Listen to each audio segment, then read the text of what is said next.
NCP জামাত সহ যে 11 দলীয় জোটের ঐক্যবদ্ধ বাংলাদেশের যেই গণমিছিল সেটি কিন্তু শুরু হয়েছে আজমপুর থেকে। এই মুহূর্তে আমরা লক্ষ্য করছি এনসিপি নেতা আরিফুল ইসলাম আদিবের নেতৃত্বে সেই মিছিলে গণমিছিলে অংশগ্রহণ করেছেন জামাতে ইসলামের যেই নেতৃবৃন্দরা রয়েছেন, এছাড়াও খেলাফত মজলিস এবি পার্টি সহ বিভিন্ন রাজনৈতিক দল যারা মূলত 11 দলীয় জোটের নেতৃত্বাধীন রয়েছেন, সেই নেতৃবৃন্দরা কিন্তু এই ইনসাফ যাত্রায় অংশগ্রহণ করেছেন।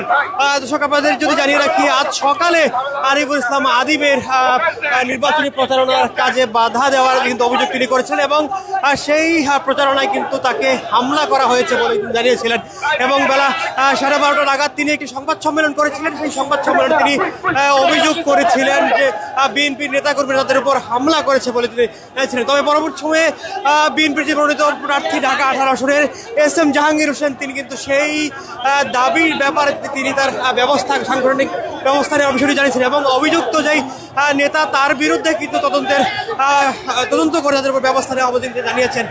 কিছুক্ষণ আগেই কিন্তু যেই মসজিদ থেকে নামাজ শেষ করে তারা এই গণমিছিল শুরু করেছেন, সেখানেই কিন্তু বিএনপির একটি প্রস্তুতি সভা অনুষ্ঠিত হচ্ছিল এবং সেখানে কিন্তু নেতাকর্মীরা অবস্থান নিয়েছিলেন। বিএনপির যারা উত্তরার নেতাকর্মী রয়েছেন তারা সেখানে অবস্থান নিয়েছিলেন।